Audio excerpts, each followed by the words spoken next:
The new Stochastic Hall of Fame program is bigger and so much better than ever before. Because the days of being able to win only one time a year, well, they're gone. Now you can win year-round just by rocking the Stochastic avatar wherever it is you play. And we've added way more prizes, and better ones too, just to make all of your wins that much sweeter. Even a custom Stochastic Hall of Fame ring and display case to commemorate your most memorable takedowns. And if you're looking for a fresh look on DraftKings or FanDuel, we've created a brand new selection of Stochastic avatars to choose from. And all you have to do to get involved is finish top 3 in a field of 5,000 or more, no matter the entry fee, and tweet us your wins at Stochastic Hall of Fame. Yo, we're back. It's been a little bit, but the Hall of Fame is better than ever. Now you can win a lot more stuff, a lot better stuff as well. All you got to do, download the Stochastic profile picture, stochastic.com/HOF. We got 6 beautiful new ones to choose from. Use it wherever it is you play. DraftKings, FanDuel, anywhere. Finish top 3 in a field of 5,000 or more, no matter the entry fee, and tweet us your wins at Stochastic HOF. Maybe include a nice little message in there as well, and you're in, baby. Climbing the ranks with the Stochastic Hall of Fame, and we kick it off with the brand new Ring of Honor. That's right. Any $20,000 or more win gets a custom Stochastic Hall of Fame ring in an engraved display case. It even spins. It's a beauty. And any subscription package of the tier that you've met as well for Sims. Joey Prindle, thank you for the Sims and awesome content. What a night. $60,000 for Joey Prindle in the MLB streets. Our first Ring of Honor recipient. You've got to love it. But we've got 2 of them already, and we just started this new Hall of Fame. Z-Roth, 2, with a $20,000 win in the bat flip. Also took down the mini max for $1,000. You guys get the rings plus the Sims packages. And yes, even though we just started taking submissions 2 weeks ago, we already got someone in the silver. Means he won twice already, he qualified twice. It's Dion O'Neill, trusting the process like a 76ers fan. I hear you, brother. 7th time in 4 months and twice in 1 week. 22.91 for Quiet Thunder 06. Although Dion's first one was even bigger. Stochastics earned a member for life, took down the NBA layup with 1 dupe, 6th time in 4 months, $8,700 for Dion. Congrats, brother. First one into the silver. Jake Hari, our own, back to the Oilers show, back to even on Oilers Showdowns, thanks to the great Ryan McLeod. $10,000 for Jake in the NHL streets. John Good, another takedown last night in 2 separate contests using the Stochastic tools. Shout out to the team and all the hard work you guys put into producing the best content. $11,700 plus $1,400 for John Good. 2 huge wins there. And then Micah took down first in the DK Showdown 20 max. NBA playoffs, Celtics versus Indy. 40K entries with Stochastic.com help. Thanks, guys, with a little $1,283 win there for Micah. And our own Sean Geezy, he's going to be in the gold tier by next week with the rate he's played over the last year. Finished 3rd and 4th in the Mega Mini Max last night. Had 6% of lineups in the top 1%. Shout out to Stochastic Sims. As always, congrats to Sean. And LS Dom, Level Spirit Dom, $2,000. Another one. Sims are the GOAT. Yes, they are. Real Spill. Nice return. Thank you, Stochastic, for all the DFS insight. I can finally submit my name to the Hall of Fame with this 2nd place finish. $500 in the solo shot for Real Spill. Next up, Kevin D. That's 2 tourney takedowns for me in 2024. Thanks to your tools, data, and shows. Best in the business. And Tim took down my first large field tourney after using the Sims for 2 months. Couldn't have done it without the Stochastic tools and advice from Greg Ehrenberg on MLB live before lock. And Zay holding hands with Sean Geezy, no surprise. Again, great night. Thanks to the team again. Still haven't got my Stochastic Sims, but it's all love. Just email us at support at stochastic.com. We'll get you those free Sims for the win. And Squatch Biggs, hey guys, appreciate this opportunity to better hone my DFS skills with this amazing tools you guys offer. Took down a GPP, rocking your avatar. Congrats, Squatch. And Matthew Banis, $75 in the showdown at Stochastic Hall of Fame. Man of very few words, but still, it qualifies. Remember, just download the avatar at stochastic.com/HOF. Tweet us your wins at Stochastic.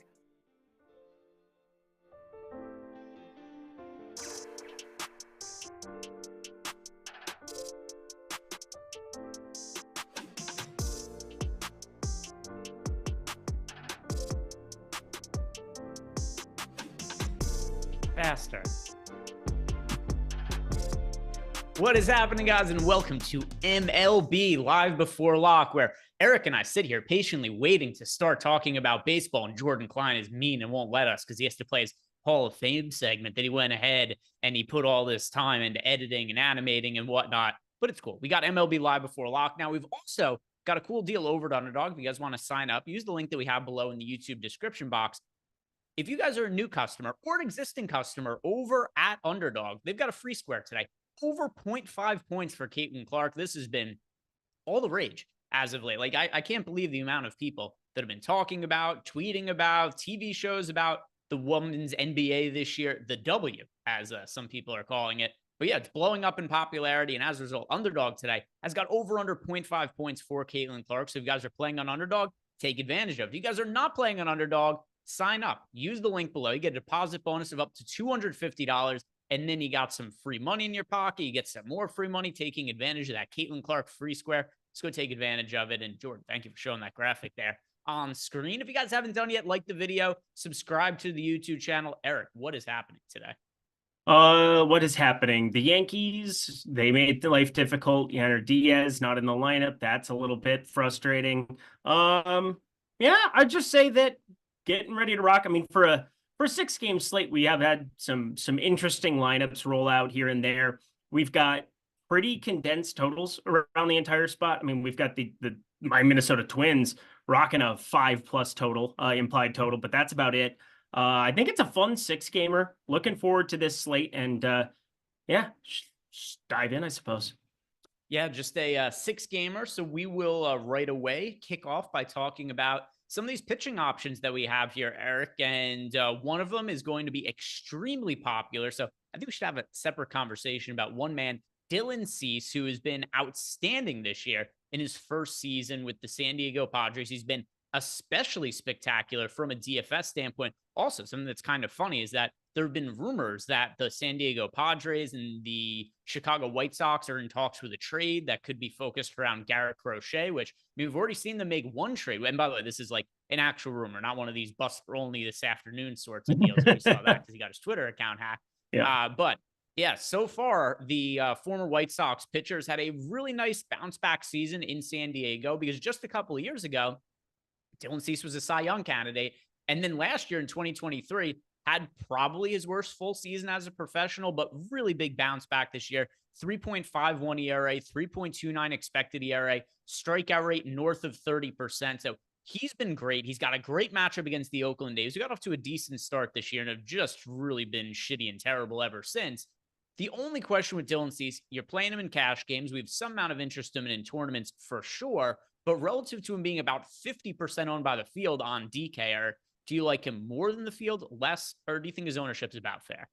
More. I like him more. I do think that there's upside in some other spots for a 6-game slate. You know, generally you are maybe going to be scarce for pitching options. So we've got, you know, Eric Fetty as a decent enough option there in Seattle, taking on Seattle. He is right-handed, therefore he is in play. And then on the other side, Logan Gilbert, the next most popular guy. We've got my Minnesota Twins, Chris Paddock, who has shown some flashes with the strikeout upside. And then we know Colorado, how they are going to handle being out of Coors Field, usually not well. I think there's a number of ways we can go. And then Carlos Rodon, who I think had his best start against my Twins last time out, well, I like as a contrarian option, but Dylan Cease, because we don't have Judge and Stanton in that Yankees lineup, because we don't have Yanner Diaz, there are a lot of spots that I thought were going to be more expensive stacks that really aren't all that cost prohibitive. So I'm playing 150 today. I am definitely going to be over the field on Dylan Cease. Yeah, he is somebody who I find extremely difficult to get away from. He is my most rostered pitcher, my most rostered player in general on the entire slate. And I think that's something else that's important that you really nailed right there, Eric, is that we could have had some sort of opportunity cost or be like, do we want to spend up for Aaron Judge, who's been ridiculous this year? He's got a 214 WRC plus because, you know, if you play Cease, it could be hard to get Judge into lineups, but it doesn't matter because he's out of the lineup. Same like somebody, not that this is like quite as big of a deal, but Yanyer Diaz, he was going to be a terrific catching option. Astros lineup comes out 10 minutes ago. He's not in the lineup. So there's not really like a preeminent catcher to pay up for on the slate or anything like that. So I view the ownership on Dylan Cease as being just unavoidable. If anything, I'm kind of surprised he's not like 60% owned. Yeah, I've got him in 72% of lineups right now. I'm just fine with that. And not going to be a jam spot, but Poston, he's left us. It's a 2v2 question, and I'm very confident what my answer is going to be. I'll see where you're at on this. But Coley Poston wants to know for a 2v2, Cease and Mauricio Dubon, or Eric Fetty and Yordan Alvarez? Dylan Cease side, no doubt. Yeah, by leaps and bounds. Yeah. If it's a 2v2, 1v1, Dylan Cease and somebody else there, it's probably going to be the Dylan Cease side for me. So I feel pretty good about firing him up. Like we just said, I am finding it very difficult to be getting away from Dylan Cease. But Eric, I'm going to ask you, in a lineup that maybe doesn't have Dylan Cease, or if you're just, playing 150 lineups, you don't want him to be in every single line, whatever the reason may be. If you are not rostering Dylan Cease in a lineup, who is the other pitcher who's 8K or above that you like the second most? Logan Gilbert. Logan Gilbert gets the White Sox. And the White Sox with Luis Robert, it's looked a little bit better just because Luis Robert is that dude. But I still look at Logan Gilbert in Seattle, back home, the best pitcher in terms of run creation, the best pitcher's park in baseball. Logan Gilbert gets just an absolute phenomenal spot here. The White Sox are putrid, 78 WRC plus against, just a 126 ISO as well to go with it, 23.3% K rate. I like Fetty on the other side, talked about that. I think that it's not going to be a surprise that a righty against Seattle is in play, ballpark upgrade for him as well. But I'm definitely looking at Logan Gilbert as the guy that, hey, if I don't have Cease, you might want to start with the next highest upside arm on the slate. Yeah, I think Logan Gilbert's also a really good option. $9,800, $500 less than Dylan Cease. These are my two most rostered players on the entire slate, which clearly is no kind of real contrarian take. The field is also very high on Dylan Cease and Logan Gilbert. Dylan Cease being in about half of the field's lineups and Logan Gilbert just under 40% owned. How about the contrarian options in this pricing range, though, Eric? Because Carlos Rodon, Seth Lugo, and Jose Barrios are all priced around the same. 8,800 for Rodon, 8,400 for Lugo, 8,000 for Jose Barrios. And none of them are picking up any real significant amount of ownership, all sub 10% owned. I do think Carlos Rodon could end up being a little bit more popular in that just because he was so slate breaking last time out, but not to the point where he would be like 30% owned or anything like that. So between these three pitchers, if you're trying to be contrarian, which direction would you go, if in any of them? I will say Seth Lugo purely because of the way that lineup ended up shaking out. I do like Carlos Rodon too. I'm overweight on Carlos Rodon.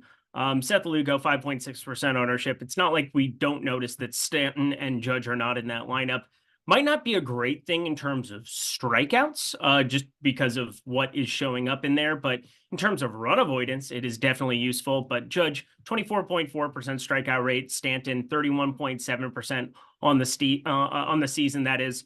And then you're adding Verdugo up in the lineup, 13.4% K rate. That's going to be an improvement over anything else that you're getting to there. Trent Grisham is at 30.2. So, you could basically say 1-for-1 there with Stanton. But I am looking at Seth Lugo as an option to be a little bit overweight too. Rodon, a little bit overweight too.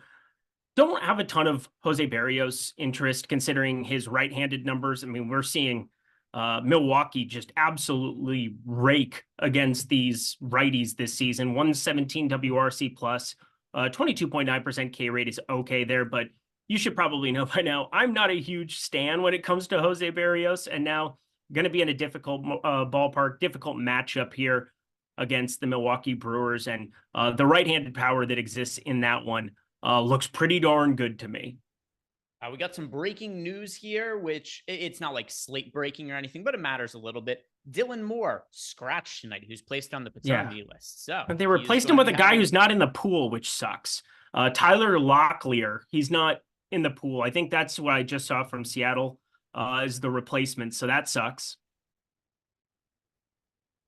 Yeah. Most importantly, Dylan Moore, get him out of your lineups. And we are about to talk about some of the other pitchers here, which, I mean, we could just tie this in all together now. Eric Fetty was going to be somewhat popular, not crazy owned or anything like that for a 6-game slate, but he is projected for 25% ownership, pitching on the road against the Seattle Mariners, a team that, as we know, strikes out a whole bunch. Does this make you like Eric Fetty more, less, or does it not really make all that big of a difference in the grand scheme of things? Yeah, Locklear is actually just batting 7th as is, and then he's moving up there. It makes me like him more. I think that's the quick answer, don't you think? Yeah, I would say slightly more. With that said, though, and no pun intended, because Dylan Moore just got scratched. But with that said, there's so many other pitchers that I still do prefer to him. Like my priority on the slate is to pay up for Dylan Cease and Logan Gilbert. Not even all that difficult to get into the same lineups together. And then I still also prefer Chris Paddock for a little bit cheaper. So looking at what the ownership is on Fetty, it's a number I'm going to be underweight to, but it does add a little bit of appeal to him. Yeah, I have no Chris Paddock interest, so that'll be all you. Yeah. As far as Chris Paddock, who, I mean, we just touched briefly on Eric Fetty, but we got these pitchers in the 7K range: Chris Paddock, Kyle Harrison, Eric Fetty. So Paddock, I have more exposure to him than I do of Eric Fetty. With that said, I'm underweight to the field on Paddock. He's projected for 36.6% ownership. I have him in 20% of my lineup. So like, he's not somebody who I'm looking at be like, I can't play him or anything like that. He's my most rostered cheap pitcher, but I'm still pretty far underweight to the field on him. Arrighetti is my most rostered cheap pitcher, 6,500 in San Francisco. We've seen Ramos just go completely berserk, but Spencer Arrighetti, it's a huge ballpark upgrade going into San Francisco. The strikeout stuff is there. The other stuff can be concerning, and we'll get into that, but I am looking at Chris Paddock as the guy that I just can't get to this level of it. I understand why it's happening. It's Colorado outside of Coors, but Paddock with a 458 expected slugging, 41% hard hit. I am 99.9% sure that I'm going to play the Rockies in single entry tonight. Yeah, I'm not playing the Rockies in single entry, but I think it's a viable way to go as a team that I was considering. We'll talk about our single entry stacks in a little bit here. But before we get there, I do agree with you. If I'm looking to roster a contrarian starting pitcher, the answer would be Spencer Arrighetti for cheap. There's only so many directions you could go while being contrarian, and Arrighetti sucks. He's terrible. He's not a good pitcher at all. But for fantasy purposes, we see this all the time. He's cheap. He's never all that popular because he sucks. He has a 5.79 ERA, 4.47 expected ERA. But he's got a 25.6% strikeout rate. He always struck out hitters in the minor leagues as well. For the stuff that we care most about, there's a clear upside for him in tournaments. So, yeah, I agree with, like, not somebody I'd play in cash games or anything like that. But if you're looking to be contrarian and save salary today, I think the answer does have to be Arrighetti, Eric. Yep, it has to be. Straightforward. Any other cheap starting pitchers that you're liking at all for today? So liking isn't the word. I do have some Joey Estes at 1.3% ownership. We've got massive leverage coming in on him. I have 3% of him. I'll get to a little bit there. Kyle Harrison is down to a 3.5% K prop. This was once upon a time, promising young arm with strikeout stuff in AAA. My God, has that not come to fruition? And then you get Alex Bregman in this lineup. That's not ideal whatsoever. 14.6% K rate. You end up getting DeBuon, who's one of the best strikeout avoiding batters. 6.5% K rate now on the season. As I updated everything, Kyle Harrison was somebody that I had, and then I have 0 of right now. So I will throw that out there. Do you have any Colin Ray at all? Because I'm not going to do it. I think Arrighetti exists, and I'll just kind of go there if I'm going to try to get cheap. But because Cease and Gilbert aren't that hard to get to, because we don't have a lot of expensive bats that have been removed, whether it's, looking at Yanner Diaz in Houston, which I was paying attention to, and then obviously the obvious Stanton and Judge combination. But do you have any of Colin Ray at all? I do not. And then I also want to go to, how deep is he? Oh, here we go.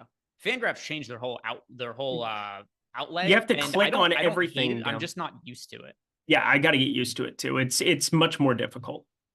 So the issue I have with Colin Ray is primarily, well, number one, he's going to regress sooner rather than later. I said the issue I have with him is if there aren't multiple issues. He's a 3.53 ERA, but he does have a 4.58 FIP. There's going to be regression coming his way. He also splits time between being a starter and a reliever, so he doesn't always work super deep into games. Like his last out, he pitched pretty well. His last outing against the Philadelphia Phillies, especially when you consider the team he was going up against, he pitched 4 shutout innings, but that was it. He only got 4 innings. So I don't know how deep he's going to be going into the game. He doesn't generate a lot of strikeouts, and I also think he's going to be giving up more runs going forward. Like I said, he does have the 3.53 ERA, but 4.58 FIP.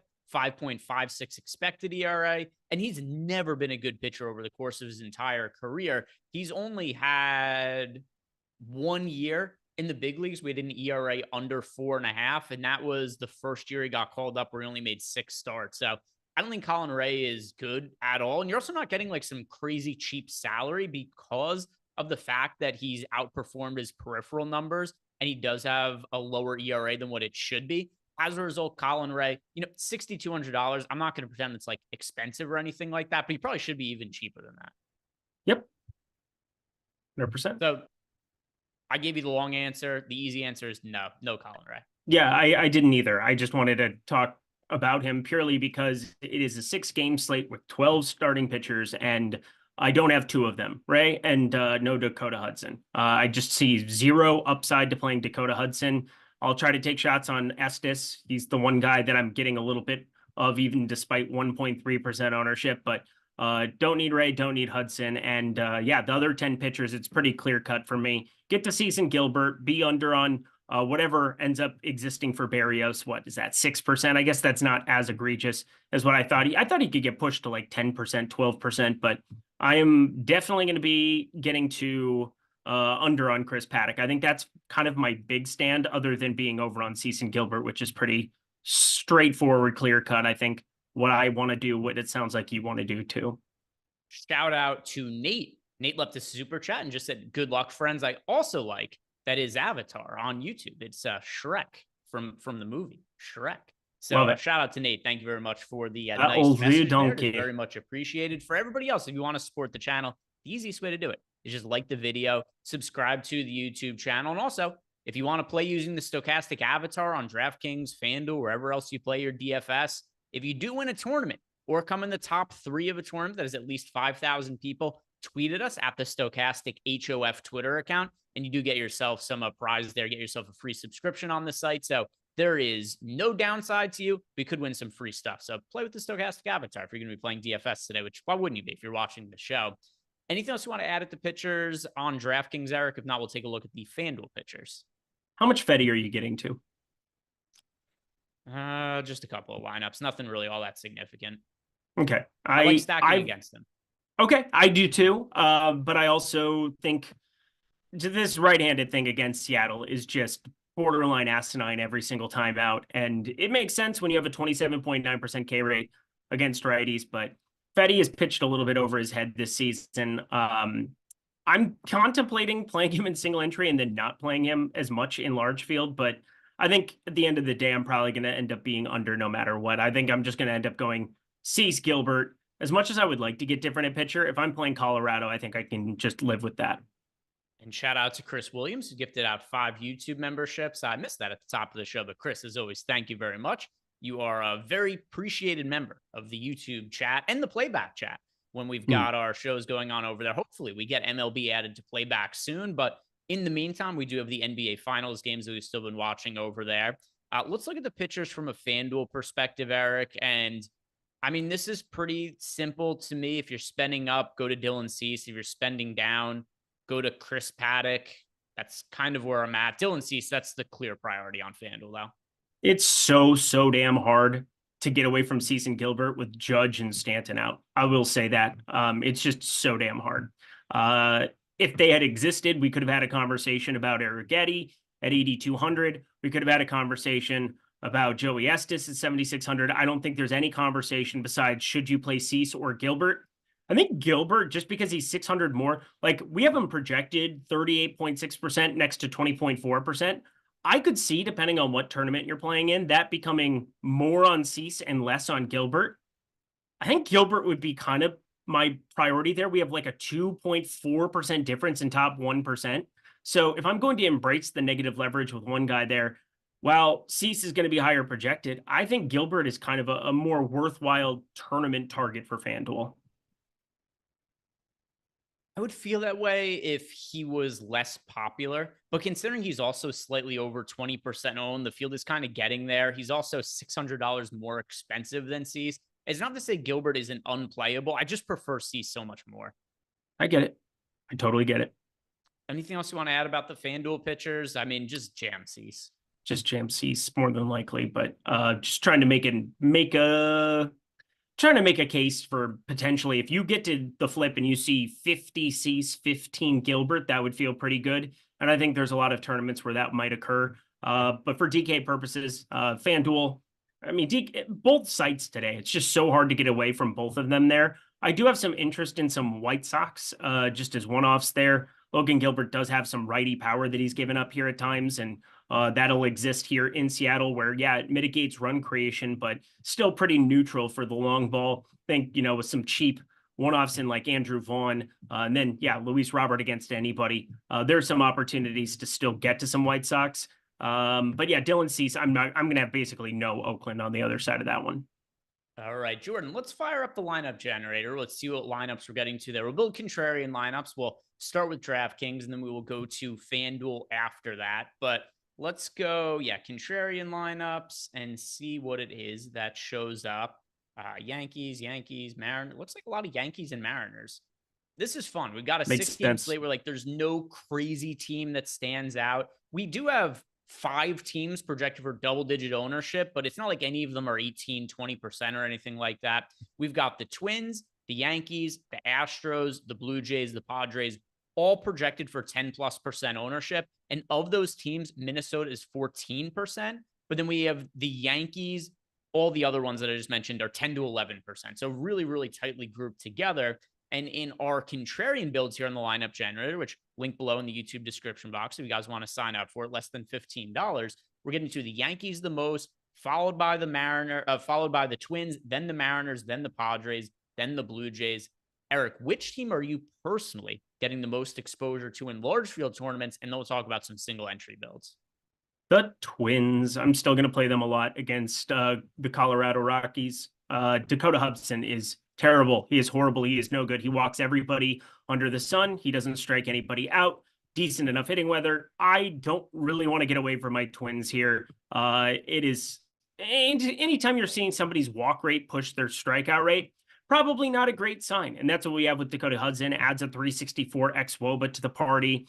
Looking at some of his splits, the guy is just an absolute walking problem every single time out. 13.4% K rate against lefties, but 155 expected ISO, 160 expected ISO against righties there. Nothing borderline nuts there, not pushing 200 by any means, but he is just walking so many guys that from a stack perspective, when you have guys like Larnach and then Royce Lewis back in this lineup, Max Kepler, I feel pretty good about being on these Twins no matter what the ownership gets to.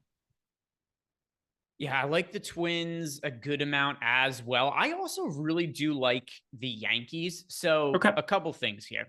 First off, yes, the lineup is a little bit watered down. No Aaron Judge, no Giancarlo Stanton. And you do get worried if the game is competitive, are we going to see pinch hitters? I think the answer is probably fairly likely. But here on the other side, if we're rostering a Yankees stack today, we kind of want them to go off, obviously, and have a big game to go ahead and win a tournament.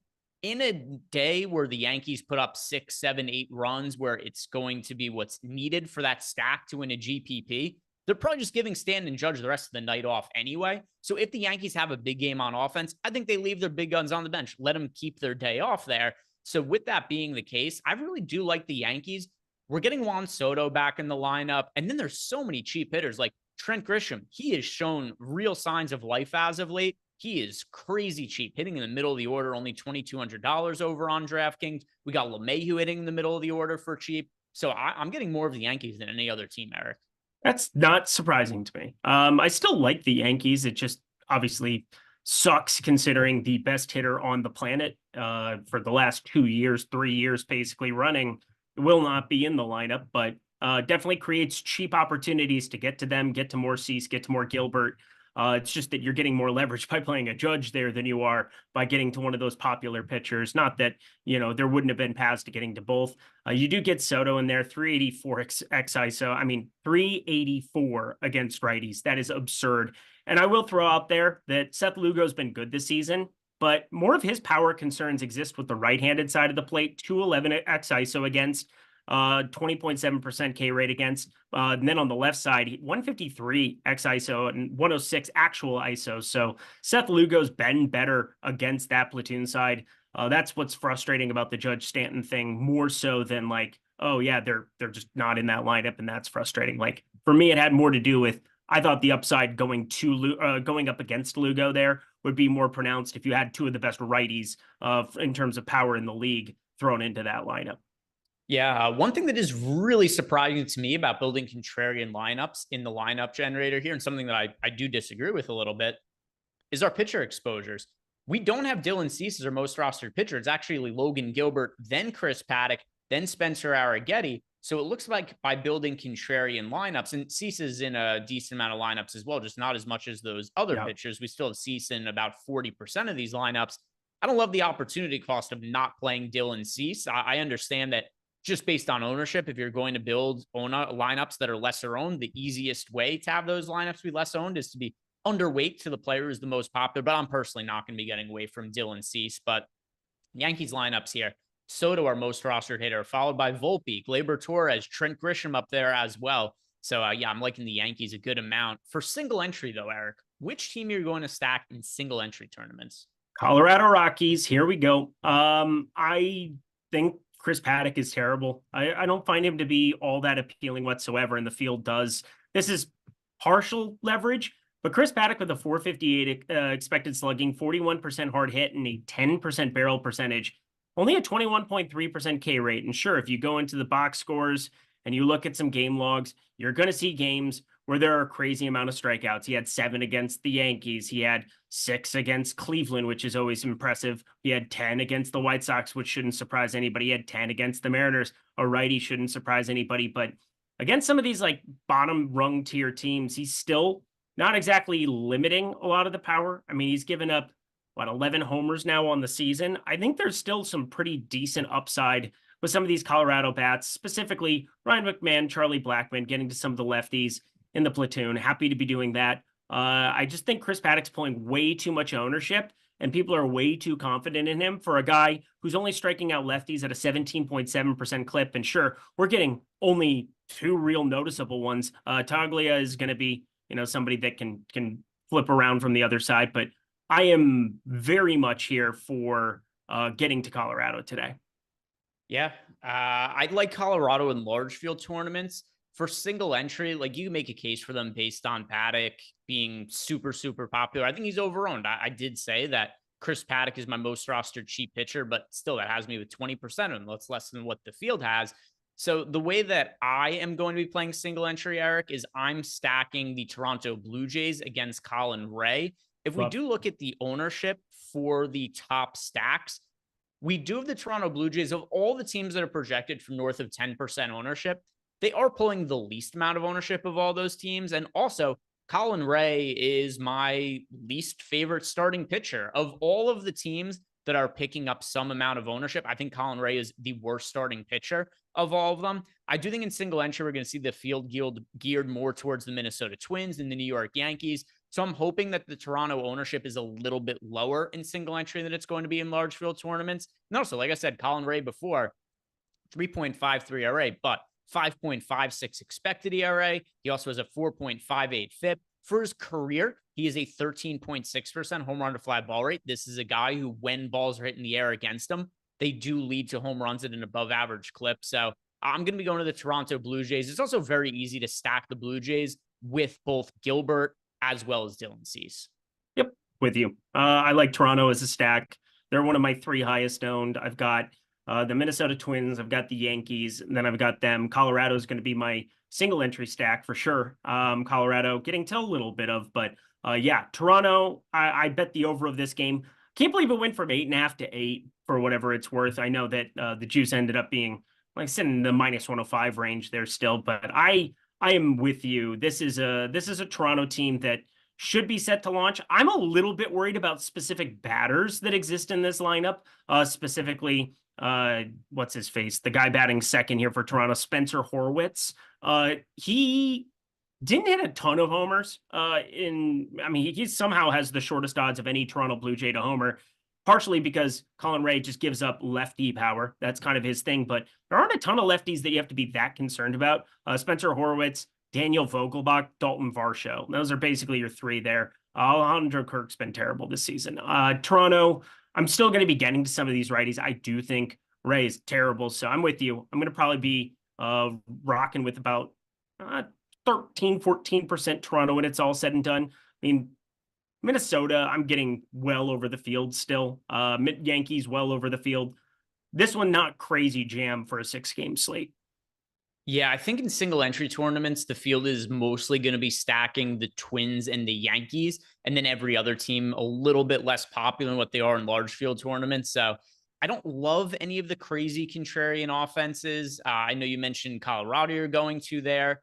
I'm okay with them in large field tournaments, but even them, they're picking up some sort of ownership today. And then the White Sox, the A's, the other two teams going up against a chalky pitcher, that's just a no to me. I don't want to roster those offenses against Logan Gilbert or Dylan Cease. I'm okay with a share or two of them in large field tournaments, but not for single entry. So I ended up landing on the Toronto Blue Jays there. Are there any offenses that are picking up ownership that you like less than the other ones? Because there is one for me, but I'm curious for yourself.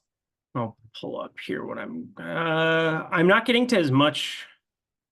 Let's see. Not getting to as much Houston. Not getting to a ton of San Diego. San Diego, I'm just not going to get to a ton against Joey Estes. I mean, both of those guys are just a little bit better. Like Kyle Harrison's not good, but it's a great ballpark. Joey Estes isn't good, but still a great ballpark for him, even on the road. I am overall feeling pretty good about being underweight to both those stacks. Yeah, I'm underweight to the Padres as well. There's a couple of things working against them in our data. So if you look at our top stacks tool, of all the teams that have double-digit ownership, the Padres have the lowest odds of being a top stack. In addition to that, they're also the most expensive of all these teams. So all that put together, any of these other teams that are popular, you could build a 5-man stack of them pretty comfortably fitting in Gilbert and Cease as the pitchers. You can't with the Padres. So that's one thing that makes it different rostering them, because you got Fernando Tatis, super expensive today, and rightfully so. He's looked incredible as of late. You got Manny Machado's back in the lineup now, so $5,500 for Tatis, $4,700 for Machado. You got Arias, $4,600. The only hitters that are sub 4K in the lineup, it's Camposano. He's $3,800 as a catcher hitting 9, so that's not even all that great of a salary. And then you got Jackson Merrill, $3,400 hitting 7th, and then Donovan Solano, $3K hitting 6th. So beyond that, and these guys are not great hitters, beyond that, you have to pay a pretty hefty price tag to roster any of the Padres. So that is my least favorite of the popular stacks there. And one thing here that I want to ask you as well, by the way, quickly approaching lock here. We got a super chat from Chris Williams who says, just a quick thanks. Best duo out there. Off topic. I'm no Sean Jeezy, but I did get 4th in the MLB $15 on DK and then split 1st in the $6 NBA last night. So barely missed the Hall of Fame, but says hit the like button. It's good karma. So thank you, Chris. And then he also gifted out 5 YouTube memberships. And then also Guitar Z-Man 247 left us a super chat that said, to my faves, a big thanks to the whole team. So thank you guys very much. Those are kind words that are appreciated. I'm going to go into Discord to see if there's any other questions we got. But Eric, are there any contrarian stacks outside of the Rockies you like today? I mean, I'm getting to it. It's only a 6-game slate. I did end up getting to 2% Oakland. I thought I was going to get 0. I'm filtering out my lineups and finishing it up here now with the more news. Make sure you have Dylan Moore not in your lineups. That is important. Yankees, again, we are there for it. We are there for Milwaukee, Minnesota. I don't love Seattle. Looking at like contrarian stacks, San Francisco, I have a little bit of 6%. White Sox, I think the White Sox are probably my second favorite. So Logan Gilbert brought it up before. He's somebody that has given up some righty power. You go through some of his specific numbers, and on the season has a 28.8% K rate against lefties, 19.4% against righties. Again, this is just a reverse splits guy so far. 124 expected ISO against lefties, 198 expected ISO against righties. So I'm looking at Andrew Vaughn. I'm looking at Luis Robert. I'm looking at those righties as guys that I want to be overweight to. So as one-offs, I have, double-digit exposure to Robert, to Vaughn, and to Paul DeYoung. But as a stack, getting to north of 8% of them. Yeah, for me, it's the Seattle Mariners. And the offense, it's weird. I mean, we talk about it all the time. They strike out a ton, but it's not like it's a terrible offense. They're somewhere around league average. Eric Fetty also is going to be somewhat popular on the slate. We got him projected here for 25% ownership. So I do like some of the leverage that we're getting there going up against Eric Fetty. And then also based on our latest update here, not that it's all that necessary, because like we said, the salaries are pretty soft for today. We do have Seattle with one of the top value stack odds of any team on the entire slate. So Seattle Mariners, that is a team that I am like getting to be contrarian. I've got double-digit exposure to them, with them being projected for 7.5% ownership. So a little bit more than the field. Let's do home run picks. We only got a couple minutes left to go here, Eric. Who's going yard tonight? I want to go contrarian. I want to go Gleyber Torres here. He's somebody that I bet plus 900 over at BetMGM. And I think that there's a great opportunity for him moving up in the order to potentially run into that here against Mr. Seth Lugo, giving up a little bit more power. We have a lot of these guys where they're just giving up more power to their own side here. Seth Lugo, another one of them. Give me Gleyber Torres moving up in the order. Let's see. For myself, which direction do I want to go? You know, there is one hitter.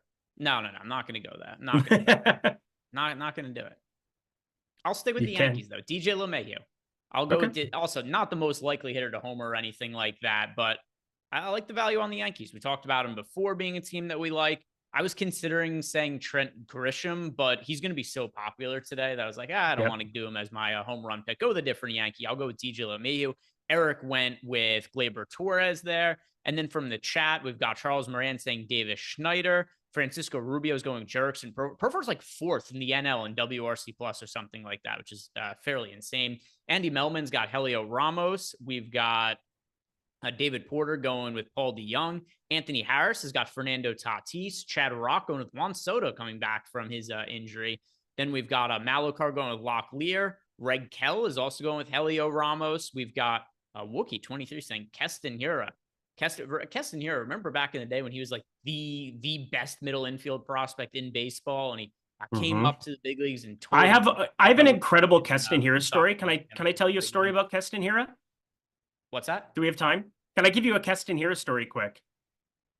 Sure. Yeah, go ahead. Okay. We're at lock. So do we have time? It doesn't matter. Time is... No, it doesn't matter. Time's a construct. It doesn't matter. I got really drunk with Keston Hiura, and then he ended up hitting 2 bombs because he's supposed to get a Sunday off at Wrigley Field, and he ends up hitting 2 homers. So that's a true story, something that happened. Keston Hiura, 2 homers after night off.